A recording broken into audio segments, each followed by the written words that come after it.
Moi, nous sommes des juristes. Célestin, c'est un juriste, peut-être n'est pas praticien de droit, mais c'est un juriste de formation. Quand il vient sur un plateau comme ça, sur un sujet comme celui-ci, il faut qu'il fasse des analyses. Parce que là, j'ai l'impression, je le dis très honnêtement, je ne sais pas depuis combien de temps il est le défenseur attitré de Samuel. Parce que là, franchement, c'est ce qu'il est en train de faire. Mais je veux qu'on reste dans les analyses. Lorsque vous lisez le décret, moi je suis juriste, je ne reste que sur le droit. Lorsque vous lisez le décret du 26 septembre 2014, que le président de la FECAFOOT invoque, lisez l'article 3, alinéa 1. On vous dit la gestion administrative, la gestion technique, la gestion sportive relève de la compétence de la Fédération camerounaise de football. Relève. Absolument. Voilà. Mais je voudrais qu'on fasse l'exégèse des mots.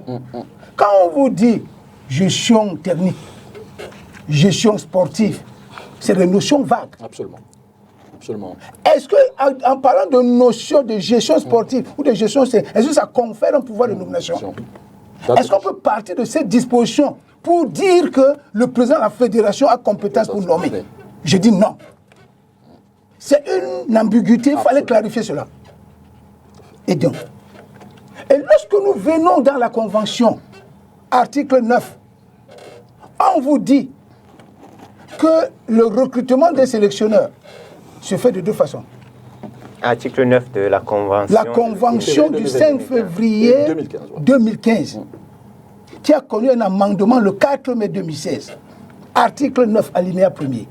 On vous dit qu'on recrute les sélectionneurs de deux façons. Première façon, par la signature d'un contrat de travail par le président de la Fédération camerounaise de football.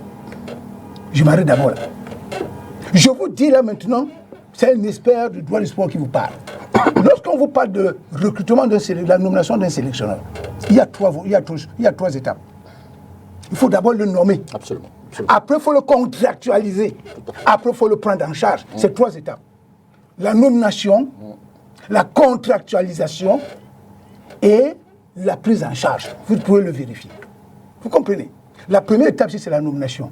Or, la convention parle de la contractualisation, qui est la deuxième étape. On ne peut pas contractualiser quelqu'un qui n'a pas été nommé. On commence par la nomination, on ne sait pas prononcer. On ne sait pas prononcer sur l'autorité compétente pour nommer. Donc, on ne peut pas se fonder sur cet article pour dire qu'on a donné le pouvoir de nomination au président de la fédération. On lui a donné le pouvoir parce qu'en réalité, comment ça se passe? Comme on lui a dit, c'est vous qui gérez sportivement l'équipe nationale. Ça veut dire que lorsqu'on nomme un entraîneur, c'est lui qui doit signer le contrat. Sauf qu'ici, dans le contexte camerounais, il y a une spécificité. La spécificité, c'est quoi? C'est que c'est l'État qui n'est pas co-contractant qui paie le salaire. Absolument, absolument. Alors que dans tous les autres pays, c'est très important parce que quand nous venons ici, il faut que les téléspectateurs qui nous écoutent retiennent quelque chose. Je vous dis, parce qu'il y a des juristes que j'ai suivis qui ont dit non, le contrat, la loi dit que c'est le président de la fédération qui signe le contrat. On ne peut pas signer le contrat de quelqu'un qui n'a pas été nommé. Or, la contractualisation ici, c'est la deuxième étape qui vient après la nomination. Et maintenant, la même disposition vous dit que l'État peut également mettre à la disposition de la fédération des encadreurs. Et le ministre semble nous dire aujourd'hui à Mondo Vision et dans tous ses écrits qu'en fait, c'est cette disposition que lui l'a exploitée en mettant. Maintenant, je suivais notre débat juridique sur la notion de mise à disposition. Il y en a qui vous disent que oui, c'est une notion de droit administratif qui en réalité consiste pour l'État à mettre à la disposition de certaines structures, certains de ses agents.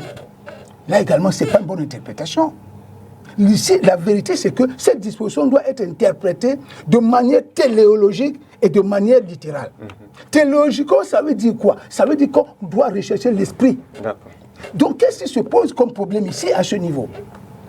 C'est qu'en fait, la mise à disposition ici suppose que l'État peut recruter et mettre à la disposition de la fédération. Je pense que c'est ce qui s'est passé.